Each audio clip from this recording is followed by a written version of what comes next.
শুনবে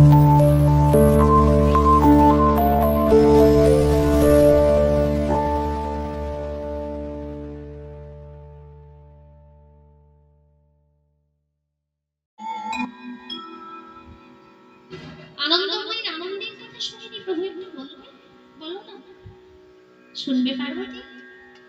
কিন্তু সব কথা কি আর সব জায়গায় বলা যায়? শাস্ত্র বলেছে আপন মরম কথা না কহিও যথাতথা।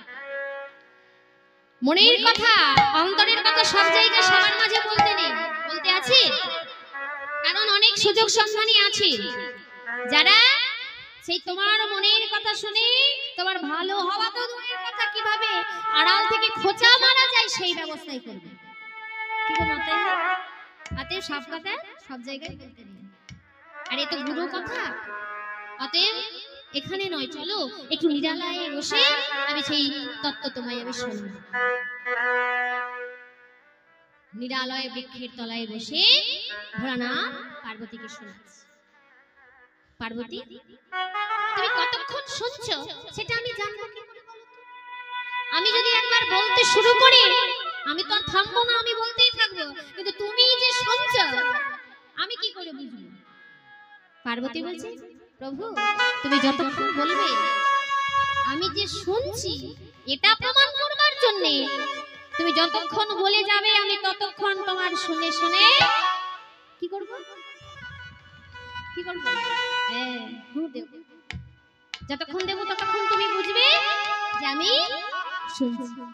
ভোলানাথ বলছি, মা পার্বতী ভোলানাথের উড়ুর উপর মানে জানোর উপর মস্তক রেখে হো দিচ্ছে আর বসে বসে শুনছি। এবার শুনতে শুনতে হলো কি, আমার যেটা পার্বতীর ক্ষেত্রে হয়েছিল আজ সেটা সকল জীবের ক্ষেত্রেও হয়।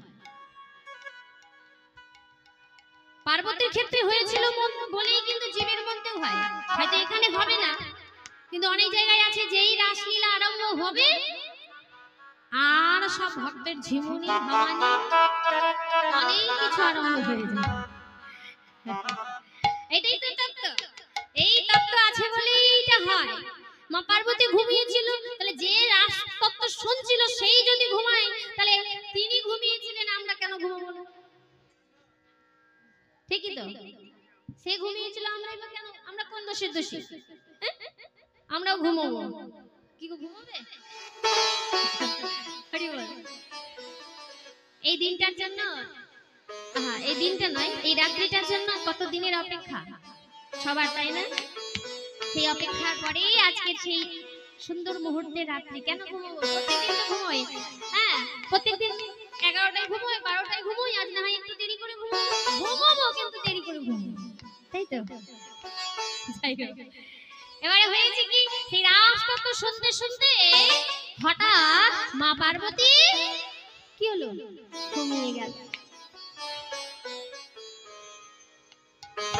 যে বৃক্ষের তলায় বসে বসে ভোলানাথ শোনাচ্ছিলেন পার্বতীকে সেই তত্ত্ব কথা, সেই বৃক্ষের ডালে বসেছিল সেই ছোট্ট সুখ পাখি, যে খুব ভালো কণ্ঠ নকল করতে পারে। পার্বতীর কণ্ঠে কণ্ঠ মিলিয়ে সে বসে বসে হো দিতে লাগলো, মানে মায়ের কাজটা সুখ পাখি করতে লাগলো। কেন না, যখন থেকে শুরু করেছিল দেবাদিদেব ভোলানাথ শুনতে, তখন থেকে কিন্তু সে শুরু করেছিল শুনতে। মা এতক্ষণ হো দিচ্ছিল বলে সে কোনো শব্দ করছিল না। আর যেই না সুখ পাখি দেখলো যে মা ঘুমিয়ে গেছে, দেখলো সর্বনাশ। এখন যদি হো না দেওয়া হয় তাহলে তো অর্ধেকটা শোনা হবে আর অর্ধেকটা শোনা হবে না, তাহলে বাকি রয়ে যাবে। তাহলে সম্পূর্ণ যদি হতে হয় তাহলে আমাকে মায়ের সুরে সুর মিলিয়ে হো দিতে হবে। কারণ দেবাদিদেব ভোলানাথ মানে বাবা তো চোখ বুজে বলে যাচ্ছে আর মা চোখ খুলে শুনছে। বা ভোলানাথ চোখ বুজে বলছে, সে তো দেখতে পাচ্ছে না যে পার্বতী জেগে আছে না ঘুমিয়ে গেছে, চোখ বন্ধ করে ধ্যানে লেগে বলছে। আর সুখ পাখি লক্ষ্য করছে যে মা ঘুমিয়ে গেছে। এবার হো দিতে লাগলো। যেই না ভোর হয়ে এসেছে তখন হঠাৎ ভোলানাথ পার্বতীকে ডাকছে, পার্বতী ও পার্বতী শুনছো তো? তাড়াতাড়ি করে পার্বতী কোন রকমে জেগে উঠে বলছে, হ্যাঁ হ্যাঁ প্রভু, কি যেন বলছিলে? ওই গোবিন্দ রাধারানীর চরণ ধরে সাজছিল, মান রাখো রাধে,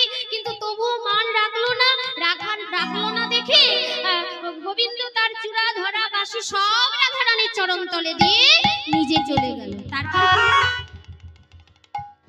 ভোলানাথ তখন মাথায় হাত দিয়েছে, সর্বনাশ, তাহলে তো তুমি কিছুই শুনো না, আমি কি বললাম আর তুমি তার উত্তরটা কি দিলে? তুমি তো কিছুই শুনোনি, তাহলে এতক্ষণ হুঁ দিচ্ছিল কে?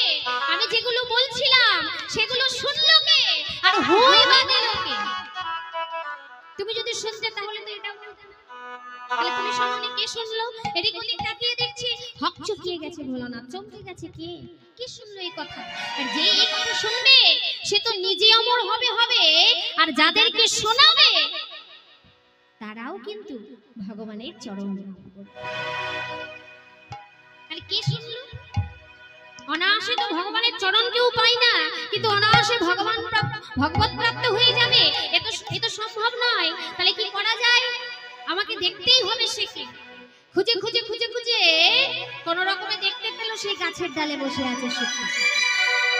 গাছের ডালে তাকিয়ে বলছে, ও তুমি তাহলে সেই, তুমি এতক্ষণ বসে বসে হু দিচ্ছিলে, দাঁড়াও, তোমার আমি এই রাজতত্ত্ব শোনা করাচ্ছি, আমি তোমায় হত্যা করব। এই বলে সুখ পাখিকে হত্যা করার জন্য ভোলানাথ কি ছিল হাতে? ত্রিশূল। ওই ত্রিশূলটাকে ছুঁড়ে দিয়েছে। আর যেই না ত্রিশূলটা ছুঁড়ে দিয়েছে অমনি সুখ পাখি হাসতে হাসতে ছুটে যাচ্ছে আর বলছে, আমি সবাইকে বলে দেব তুমি আমার কিছু করতে পারবে না, আমি সবাইকে বলে দেব তুমি আমার কিছু করতে পারবে না, তুমি আমার কিছু করতে পারবে না, আমি সবাইকে বলে দেব, জগৎকে জানিয়ে দেব। এই বলে ছুটে পালিয়ে গেল উড়তে উড়তে ডানা নিয়ে। ত্রিশূল যাচ্ছে তার পেছু পেছু। পাখি মনে মনে চিন্তা করছে, বড় বড় করে তো বলে এলাম ভোলানাথকে, প্রভুকে, যে কথা আমি সবাইকে বলে দেব, কিন্তু বলতে হলে আমাকে তো বেঁচে থাকতে হবে, আমি মরে গেলে বলবো কাকে? কিন্তু বাঁচবো কেমন করে? আস্তে শোনা যাচ্ছে, কোনো দিক বিদিক চিন্তা না করে সেই সুখ পাখি করলো কি, ঋতুমতি হয়েছিল দৈপায়ন ব্যাসদেবের স্ত্রী অরুণী দেবী, এবং পরের দিন ভোরবেলা স্নান করে ভগবানের সেবায় নিজেকে নিযুক্ত করবেন বলে কেশ ঝাড়ছিল সেই পুকুরের তীরে। কেশ ঝাড়ছিল আর সেই সুখ পাখি কি করলো? কোনো বিচার না করে ওই অরুণী দেবীর মুখে দিয়ে গর্ভের মধ্যে প্রবেশ করল। এইবার ত্রিশূল মনে মনে ভাবলো, সর্বনাশ করেছে, আমি যদি এই সুখ পাখিকে হত্যা করতে যাই তাহলে সুখ পাখির সাথে সাথে এই নারী হত্যা হবে, আর নারী হত্যা যেহেতু মহাপাপ, অতএব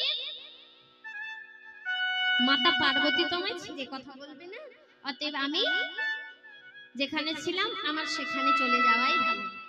এই বলে ত্রিশূল, যার ত্রিশূল তার কাছে ফিরে গেল, আর সুখ পাখি রয়ে গেল অরুণী দেবীর গর্ভে। আমরা তো সন্তানকে গর্ভে ধারণ করি, কতদিন রাখি গো? কতদিন রাখি? বলে 10 মাস 10 দিন, তাই তো? আর অরুণী দেবীর গর্ভে সেই সুখ পাখি কতদিন যাবত ছিল বাবা?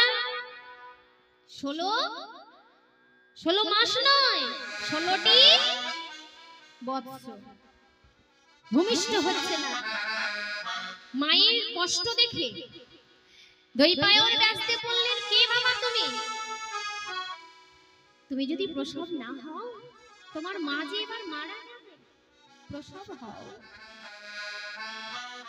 সেই সুখ পাখি গর্ভ থেকে বলে উঠল, পিতা আমি যদি ভূমিষ্ঠ হই তাহলে মায়া আমাকে গ্রাস করবে, আমি মায়ার বশীভূত হতে চাই না, মায়া না সরলে আমি ভূমিষ্ঠ হব না। কিন্তু কিভাবে মায়া সরানো যায়? দৈপায়ন ব্যাসদেব বড় চিন্তিত হলেন, মায়াকে কি করে সরানো যাবে। কিছুক্ষণের জন্য মায়া সরানো হয়েছিল বাবা, কতক্ষণ না, একটি ষণ্ডের শিং, ষণ্ড মানে কি জানো তো? হ্যাঁ, ওই শিঙের উপরে একটি সর্ষে দানা দেওয়ার পর সেই সর্ষে দানাটা মাটিতে পড়তে যতক্ষণ সময় লাগবে ঠিক ততটুকু সময়কালের জন্য মায়াটাকে সরানো হলো। সেই সময় ভূমিষ্ঠ হলো সেই সুখ পাখি, নাম হলো তার শ্রীল শুকদেব গোস্বামী পাদ। পূর্ণ যুবক জন্মগ্রহণ করে ঘরের মধ্যে আর রইল না, কারণ অগাধ ভক্তি, অগাধ প্রেম, অগাধ তত্ত্ব তার ভিতরে, তাকে তো জানাতে হবে। সে তো বড় মুখ করে বলে এসেছিল, আমি জানাবো, কাউকে বাকি রাখবো না, সবাইকে জানিয়ে দেব। কিন্তু জানাবে কাকে? ছুটে চলেছে, কি জানবে সেই কথা? কিন্তু জানলো কে? সেই অভিশপ্ত রাজা পরীক্ষিত। কেন না, রাজা পরীক্ষিত এসেছিলেন তার ধর্মরাজ্যে রাজত্ব করতে, যে রাজ্যে কোনো অধর্ম বলে কিছু ছিল না। মৃগয়ায় যাচ্ছে, যেতে যেতে দেখলো কি একটি গাভী, একটা গাভীর কটা পা হয় বাবা? চারটি, তাই তো? রাজা পরীক্ষিত দেখলেন চারটি পা নয়, একটি পায়ে ভর করে হাঁটছে, আর সেই পাটাকেও রাখছে না একজন, সেই পায়ের উপরে সমানে বেত্রাঘাত করে চলেছে। সেটা কি গো? ধর্মরাজ রাজা পরীক্ষিত সে তো জানে না, এই দৃশ্য দর্শন করে বলছে, এ তুমি কি করছো? ওর তো চারটি পা থাকার কথা, সেক্ষেত্রে চারটি নেই, একটা পায়ে ভর করে কোনো রকমে হাঁটছে, আর তুমি তার সেই চরণটাকেও এমন ভাবে আঘাত করছো। ছি, তোমার প্রাণে কি দয়া নেই? তোমার প্রাণে কি মায়া নেই? তুমি এত পাষাণ, এত নির্দয়, তুমি কে? আমার এই ধর্মরাজ্যে এত অধর্ম কখনো হয়নি, তুমি কে? কলিরাজ তখন অট্টহাসি হেসে বলছে, আমি কলি, আমার কোনো মায়া নেই, আমার কোনো মমতা নেই, আমার কোনো দয়া নেই, আমি নির্দয়,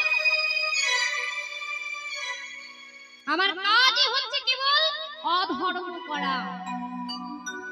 তখন রাজা পরীক্ষিত বললেন, তাহলে তো তোমার জায়গা আমার রাজ্যে হবে না, কারণ যতদিন আমি থাকবো ততদিন আমার এই ধর্ম রাজ্যে আমি কাউকে অধর্ম করতে দেব না।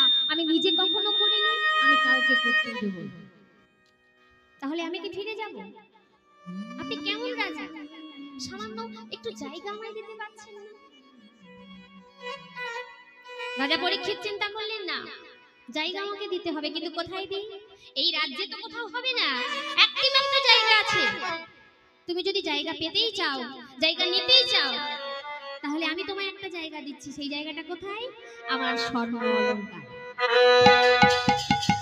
মস্তকে ছিল স্বর্ণ মুকুট, সেই জরাসন্ধর মুকুট, তাই তো বাবা?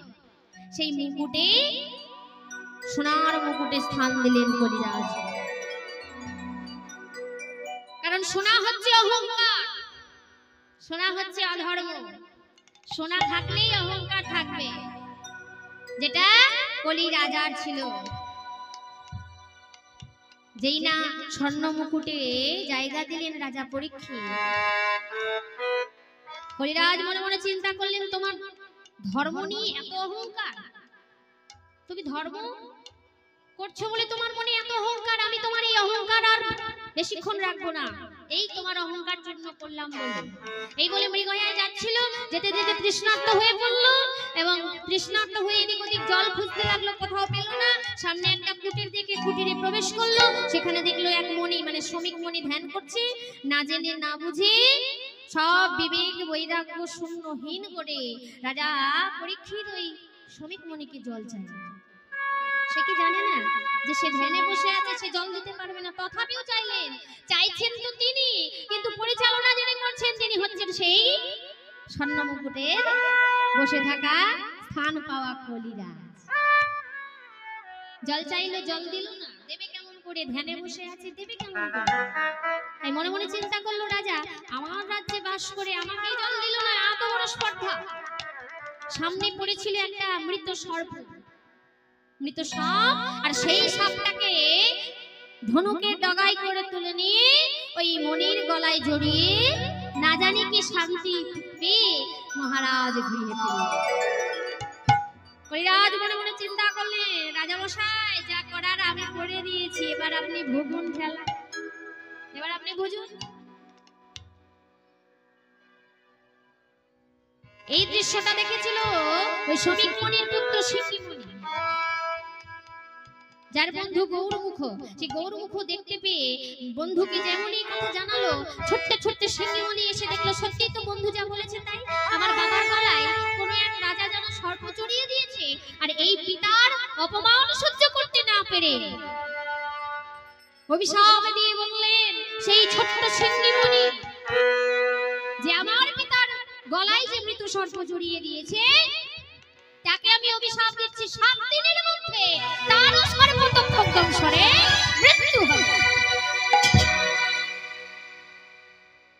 যেমনই অভিশাপ দিয়ে দিল অমনি শ্রমিক মনির ধ্যান। সিংহীমণি, এ তুমি কি করলে বাবা? তুমি ধর্মপ্রাণ রাজাকে অভিশাপ দিয়ে দিলে। আচ্ছা খবরটা দিয়ে এসো, এত বড় অভিশাপ তাকে দিয়েছো, একটু না জানালে হবে? যাও বাবা যাও, তুমি অভিশাপ যে দিয়েছো সেটা তো আর লঙ্ঘন করা যাবে না, ফিরিয়ে নেওয়া যাবে না। অতএব তুমি রাজা মশাইকে খবরটা দিয়ে এসো যে সে রাজা অভিশপ্ত হয়েছে। সিংহীমণি যেমনই খবরটা দিলেন যে তার পরমায়ু আর 7টা দিন, বেশি দিন নয়, আর সেই সংবাদ পেয়ে রাজা মশাইয়ের দুঃখ পাওয়া তো দূরের কথা, আনন্দে উল্লাসিত হলেন। আমরা যদি কোনোভাবে খবর পাই যে আমরা আর 5 দিন বাঁচবো, কি 7 দিন বাঁচবো, কি 2 দিন বাঁচবো, আমাদের মনে আনন্দ হবে? আমরা তো দুঃখে একদম জড়ো জড়ো হয়ে যাব। কেন? এই সুন্দর পৃথিবীতে আর মাত্র 2 দিন, মাত্র 5 দিন, আর কিছুদিন থাকলে হতো না? মৃত্যুকে আমরা সবাই ভয় পাই, কিন্তু রাজা ভয় পেলেন না। আর এই 7টা দিন কিন্তু সবার জীবনে আসবে, মরতে যদি হয় এই 7টা দিনের মধ্যেই মরতে হবে। 7 দিনের অপেক্ষা অন্য কোনো দিনে কেউ মরতে পারবে না, আর সেটা বুঝেছিল রাজা পরীক্ষিত। সেই 7টা দিন কি, সেটা কারো 10 মাস পরেও আসে, কারো 10 বছর পরেও আসে, আবার কারো 20 বছর পরেও আসে, কিন্তু আসবে এই 7টা দিন। রবি, সোম, মঙ্গল, বুধ, বৃহস্পতি, শুক্র, শনি, সপ্তাহের 7টা দিন। রাজা পরীক্ষিত চিন্তা করলেন, তাহলে এই 7টা দিনে আমার করণীয় কি? কি করব আমি? কি করলে আমি মুক্তি পাবো? বলে মুক্তি পাবে এই 7 দিন ব্যাপী যদি তুমি শ্রীমদ্ ভাগবত কথা আস্বাদন করো, রাসতত্ত্ব আস্বাদন করো, রাসলীলা কথা আস্বাদন করো, তাহলে তুমি মুক্তি পাবে। কিন্তু মুক্তি তো পাবে, কিন্তু শ্রবণ করাবে কে? শ্রবণ করাবে কে? বাসনা নিয়ে ছুটে চলল রাজপুরী ছেড়ে, যেখানে বাবা কুম্ভের মেলা হয়, হরিদ্বার, তাই তো? সব কিছু ছেড়ে দিয়ে চলে গেলেন সেখানে, আর ওদিকে সুখদেব ছুটে এলেন সেইখানে রাজার সঙ্গে। সুখদেব গোস্বামী পাদের দেখা, চরণ বন্দনা করে প্রণাম জানিয়ে মণিবরকে জিজ্ঞাসা করলেন, মণিবর তাহলে আপনি যখন জানেন তাহলে আপনি বলুন সেই তত্ত্ব কথা, আমি প্রাণ ভরে সেই তত্ত্ব কথা 7 দিন ধরে শুনতে চাই। আর যে তত্ত্ব, যে লীলা শ্রবণ করলে যেমন রাজা পরীক্ষিত মুক্তি পেয়েছিল, ঠিক তেমনি শ্রোতার আসনে বসে ভক্তি ভরে যদি আমরা এই লীলা কথা শ্রবণ করতে পারি তাহলে আমাদেরও ভগবত প্রাপ্তি। তাই সেই ছিল সুখদেব গোস্বামী পাদ বলতে লাগলেন, আর রাজা পরীক্ষিত শ্রবণ করতে লাগলেন। আমরা যে রাসলীলার কথা পাই, সেই শ্রীমদ ভাগবতের কততম অধ্যায় থেকে কততম অধ্যায়ের মধ্যে? 29তম অধ্যায় থেকে 33তম অধ্যায়ের মধ্যে, যার এক শ্লোকে সুখদেব গোস্বামী পাদ লিখলেন। কি লিখলেন? ভগবান পিতারাত্রি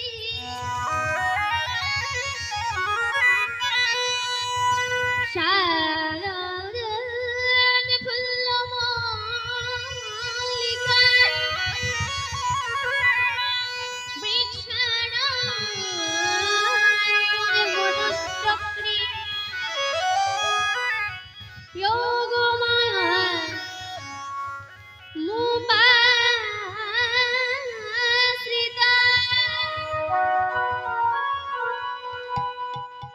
তিনি হতে পারে ভগবান, কিন্তু ভগবান অপি, ভগবান হয়েও তার রাত্রি, সেই রাত্রি, কোন রাত্রি?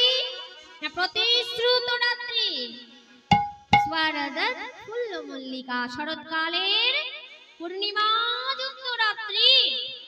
সেই শরৎকালের পূর্ণিমা রাত্রিতে এই যে গোপিনীদেরকে প্রতিশ্রুতি দিয়েছিল যে হে ব্রজ গোপিনীগণ, আমি তোমাদের সবাকার মনোবাসনা পূর্ণ করব ওই একটি রাত্রিতে।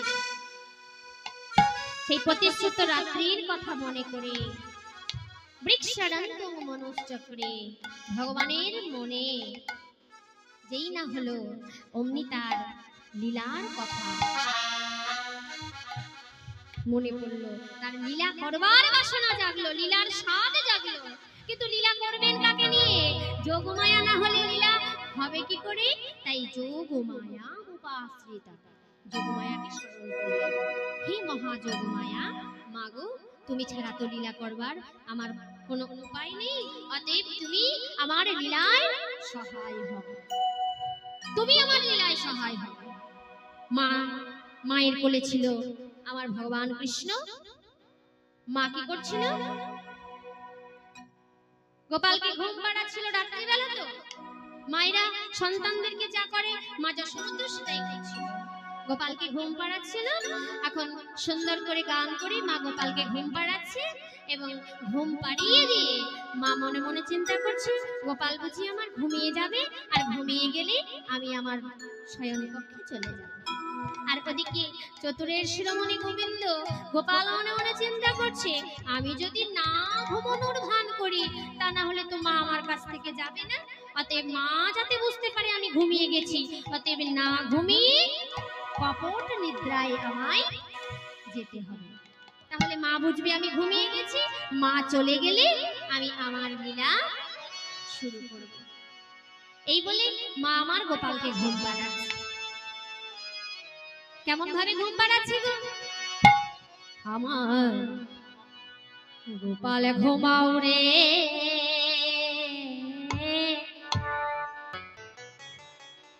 জাদু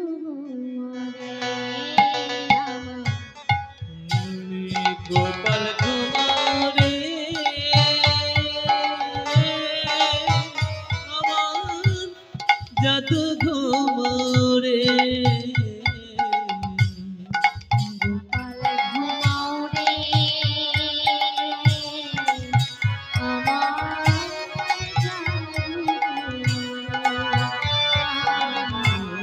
গোপাল ঘুমাও রে, আমার জাদু ঘুমাও রে, গিরিধরে ঘুমাও রে, আমার লালা ঘুমাও রে, গোপাল ঘুমাও রে, আমার জাদু ঘুমাও রে, গোপাল ঘুমাও রে, আমার জাদু ঘুমাও রে। ঘুম পাড়ানি করছো এখন কি? একটুখানি নাও না তুলে আমার গোপাল। হরি বল, হরি বল।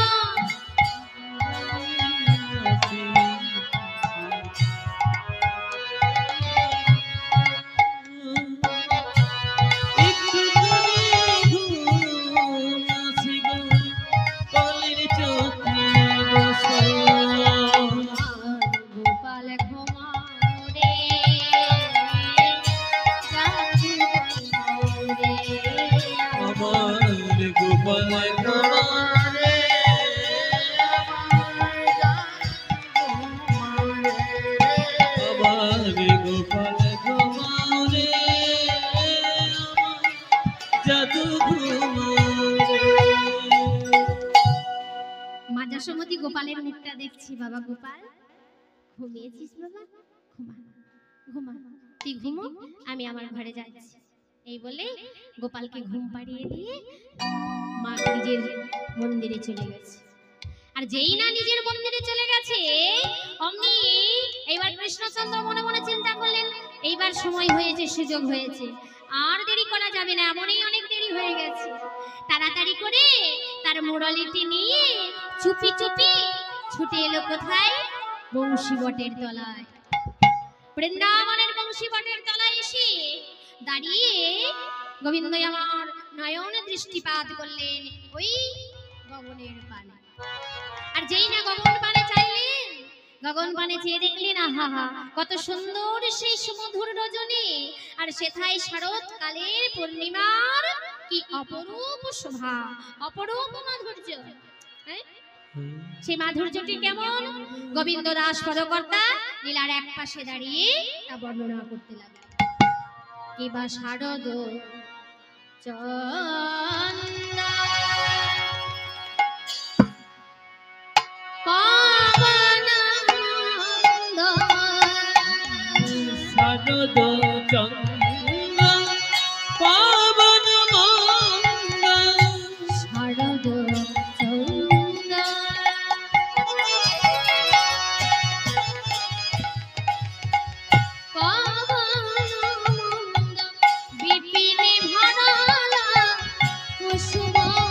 গন্ধরে আহারে আহারে আহারে।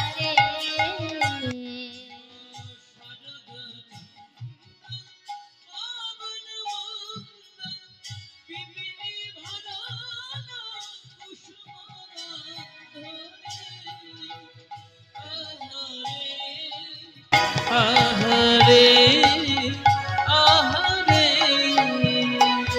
দেখো চাঁদ উঠেছে, দেখো চাঁদ উঠেছে, ওই নীল গগনে চাঁদ উঠেছে, গগনে চাঁদ উঠেছে, কত শত তারার মালা গলায় পড়ে নীল গগনে চাঁদ উঠেছে, কত শত তারা গলায় পড়ে যাই রে শোভা বালাই যাই রে, তারার মালা গলায় পড়ে, কত তারার মালা গলায় পড়ে, নীল গগনে চাঁদ উঠেছে। ওমা, শুধু যে চাঁদ উঠেছে তা নয়, যেমন সুন্দর চাঁদের উদয় হয়েছে, তার সাথে সাথে কি বা ফুল মল্লিকা মালতী জ্যোতি, ফুল্ল মল্লিকা মালতী জ্যোতি, ফুটেছে ফুল মল্লিকা কত মালতী জ্যোতি, ফুটেছে ফুল্ল মল্লিকা মালতী জ্যোতি, তাতে মত্ত তাতে মত্ত মধুকর বননী রে, মত্ত মধুকর হরি বল, হরি বল। তাতে মত্ত মধু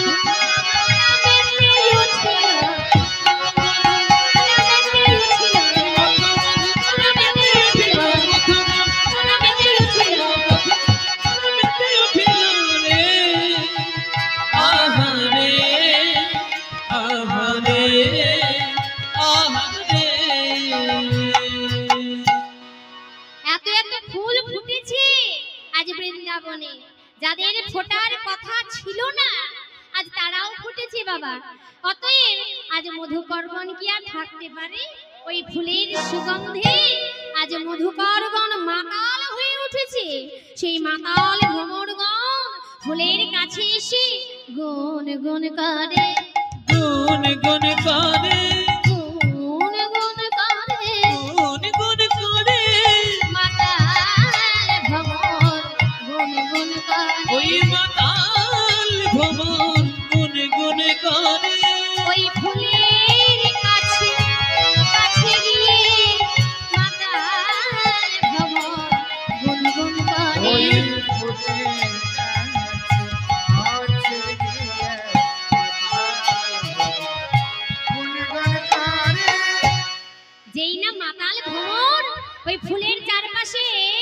ঘুরে ঘুরে গুনগুন করতে শুরু করেছে, জয় রাধে। আমার এক দাদা ভাই সেও 50টি টাকা দান করেছে। ভগবানের কাছে প্রার্থনা করি দাদা ভাই যে বাসনা নিয়ে দান করেছে, দাদা ভাইয়ের সে বাসনা যেন জগন্নাথ প্রভু পূর্ণ করে। কেমন? নিতাই গৌর হরি বল হরি বল, হরি বল, হরি বল। এবার ফুলেরা বুঝতে পারছে যে মাতাল ভ্রমর তারা মাতাল হয়ে উঠেছে, এই তো তাদের কাছে এসে তাদের মধু পান করে চলে যাবে। তাই সেই ফুলেরা কি করছে, মধুকরদের দর্শন করে অমনি পাশ থেকে পিছিয়ে গিয়ে নেড়ে নেড়ে তাদের উদ্দেশ্যে কি বলছে জানো? বলে ছুঁয়ো না ছুঁয়ো না ছুঁয়ো না, ছুঁয়ো না, ছুঁয়ো না, ছুঁয়ো না, ছুঁয়ো না ছুঁয়ো না ছুঁয়ো না, বলে ছুঁয়ো না, ছুঁয়ো না, ছুঁয়ো না। আমরা তোমাদের লাগে ফুটে যাই, তোমাদের লাগে ফুটি না, আমরা তোমাদের লাগে ফুটে আমরা যাই, তোমাদের লাগে ফুটি না। রাধা শ্যাম সেবার লাগে ফুটে আছে, তোমাদের লাগে ফুটে না, রাধা শ্যামের লাগে ফুটি আছে, তোমাদের লাগে ফুটি না। সেবার লাগে ফুটে আছে। না না ছুঁয়ো না ছুঁয়ো না ছুঁয়ো না, ছুঁয়ো না, ছুঁয়ো না, ছুঁয়ো না, ছুঁয়ো না ছুঁয়ো না ছুঁয়ো না, ছুঁয়ো না, ছুঁয়ো না, ছুঁয়ো না। ছুঁয়ো না।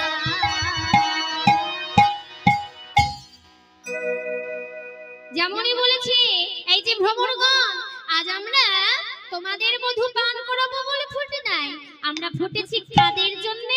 রাধা শ্যামের সেবা দেবার জন্য।